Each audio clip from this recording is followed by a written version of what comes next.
হরে কৃষ্ণ হরে কৃষ্ণ। আমার শতকোটি প্রণাম, তোমার ভক্তদেরও আমার শতকোটি প্রণাম।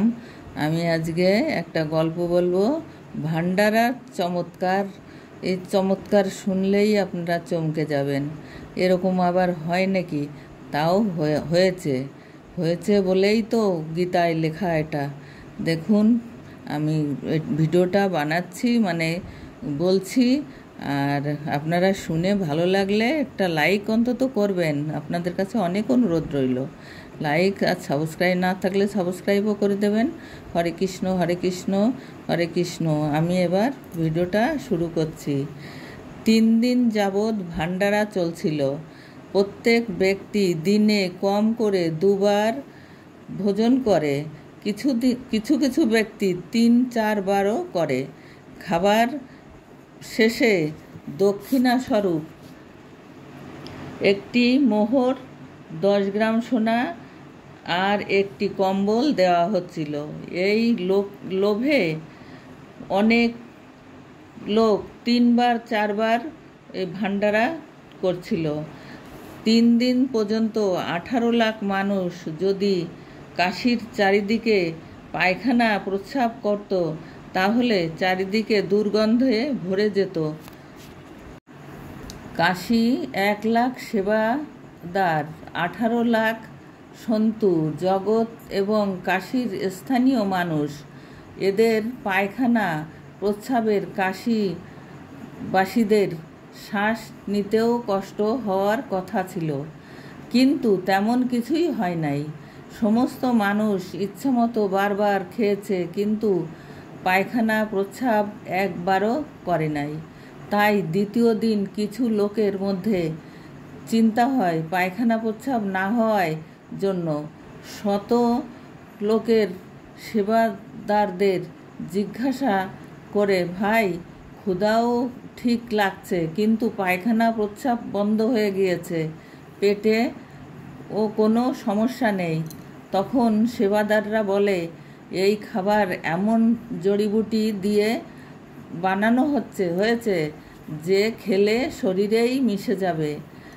আমরা প্রতিদিন খাই, আমরা শৌচ করি না।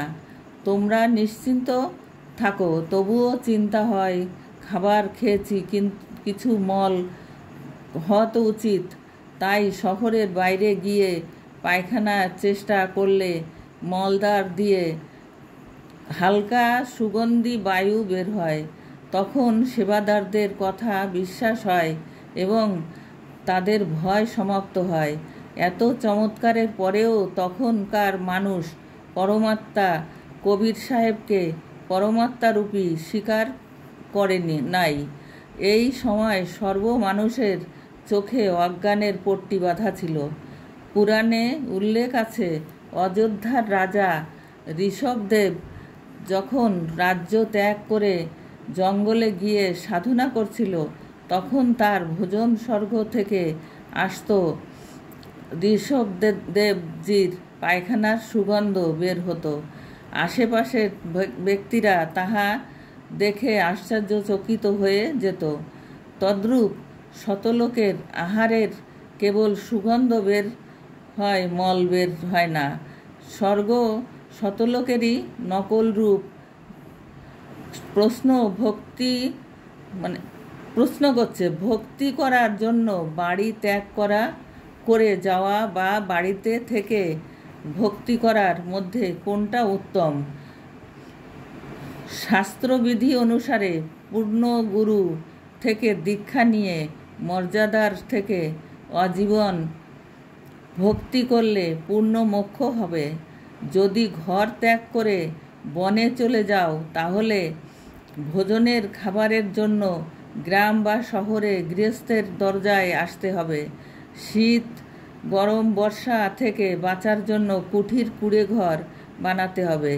লজ্জা নিবারণের জন্য কাপড়ও চাইতে হবে। তাহলে পার্থক্য কী? তাই বাড়িতে বসে সত্য সাধনা করো, মোক্ষ নিশ্চিত।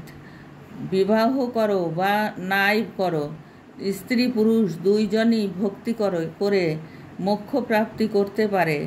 যদি কেউ বলে ব্রহ্মচারী জীবনেই ভক্তি সম্ভব, তাহলে নপুংসকরাই ভক্তি করার প্রথম অধিকারী। আসলে শাস্ত্র অনুসারে সত্য সাধনা করলে সবাই মোক্ষপ্রাপ্ত করতে পারে। আমরা জানি ভক্ত ধ্রুবজি ও ভক্ত প্রহ্লাদ মুক্তি প্রাপ্ত করেছে। এই দুইজনই বিবাহিত ছিল, সন্তান উৎপন্ন করেছিল।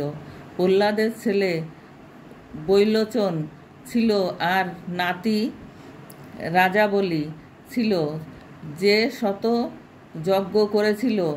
ভগবান বামন রূপ ধারণ করে 3 পা জমি দক্ষিণা চেয়ে নিচ্ছিল।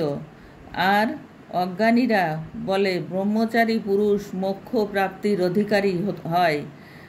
বিচার করো, হিজড়া নপুংসক তো সদা ব্রহ্মচারী, তাহলে তার অধিকার তো সবার আগে হওয়া উচিত। সত্য সাধনায় নপুংসক, ব্রহ্মচারী, গৃহস্থী, স্ত্রী পুরুষ সকলেরই মোক্ষ প্রাপ্তি হবে। সন্তু গরিবদাসজির কবিরজির জ্ঞানকে এইভাবে বলেছেন। কিছু ব্যক্তি বলছিল, আমি সন্তের খোঁজে পাহাড় জঙ্গলে গিয়েছি। এক পাহাড়ের জঙ্গলে এক সাধু ছিল। তার বিষয়ে আশেপাশের লোকেরা বলতো, ওই সাধু লজ্জা নিবারণের জন্য কলার পাতা বাঁধে আর পাতা ফল ফুল খায়। গ্রামের কাছে আসে না, মানুষের মুখ দর্শন করে না।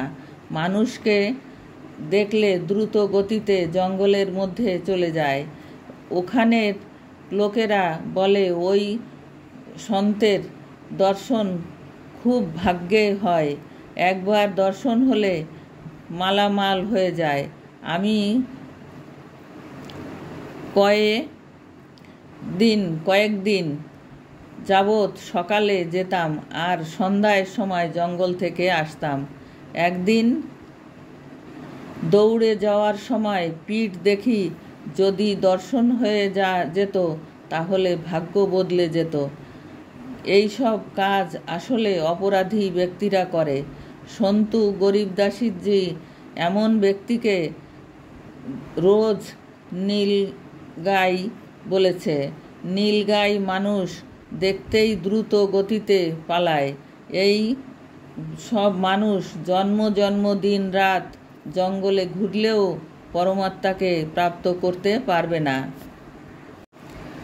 হরি হে দয়াল মোর জয় রাধানাথ, বারবার এইবার লহ নিজ সাথ।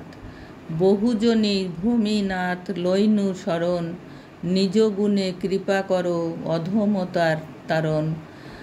জগৎ কারণ তুমি জগৎ জীবন, তোমা ছাড়া কার নহি হে রাধা রমন। ভুবন মঙ্গল তুমি ভুবনের পতি, তুমি উপেক্ষিলে নাথ কি হইবে গতি। ভাবিয়া দেখিনু এই জগৎ মাঝারে, তোমা বিনা কেহ নাই এ দাসের উদ্ধারে। ভজ গৌরাঙ্গ লহ গৌরাঙ্গ, কহ গৌরাঙ্গের নাম রে। যে জন ভজে গৌরাঙ্গ নাম, সে হয় আমার প্রাণ রে। ভজ গৌরাঙ্গ কহ গৌরাঙ্গ, লহ গৌরাঙ্গের নাম রে। যে জন ভজে গৌরাঙ্গ নাম, সে হয় আমার প্রাণ রে। হরে কৃষ্ণ কৃষ্ণ কৃষ্ণ হরে হরে, হরে রাম রাম রাম হরে হরে। আমার ভিডিওটা দেখার অনুরোধ রইল আপনাদের। আপনারা ভালো থাকবেন, সুস্থ থাকবেন আর আমার জন্য কামনা করবেন। আমি আবার আপনাদের জন্য কালকে আর একটা ভিডিও বানাবো। আপনারা একটু লাইক শেয়ার সাবস্ক্রাইব করে দেবেন আমার উৎসাহ বাড়ার জন্যে, যাতে আমি আরও একটু ভালো করে করতে পারি। কারণ এখনও আমি ভালো পারি না, তবে আপনাদের করুণায় আমি যদি ভালো পারি, সেটা আপনাদেরই ইসের জন্যে মঙ্গল, আমার মঙ্গল হবে আপনাদের চেষ্টায়। আপনারা যদি আমার দয়া করেন তাহলে আমি ভালো করতে পারবো। তাই আপনারা দয়া করবেন যাতে আমি ভালো করতে পারি, সেজন্য আমার উৎসাহর জন্যে একটা লাইক সাবস্ক্রাইব করে দেবেন। আর নমস্কার কামনা করবেন, আমিও কামনা করি আপনাদের। ভগবানের নাম করবেন, ভগবান ভগবান ভগবান। হরে কৃষ্ণ হরে কৃষ্ণ হরে কৃষ্ণ, রাধা রাধা রাধা, মা রাধা রাধা রাধা, রাধা রাধা রাধা। নমস্কার নমস্কার।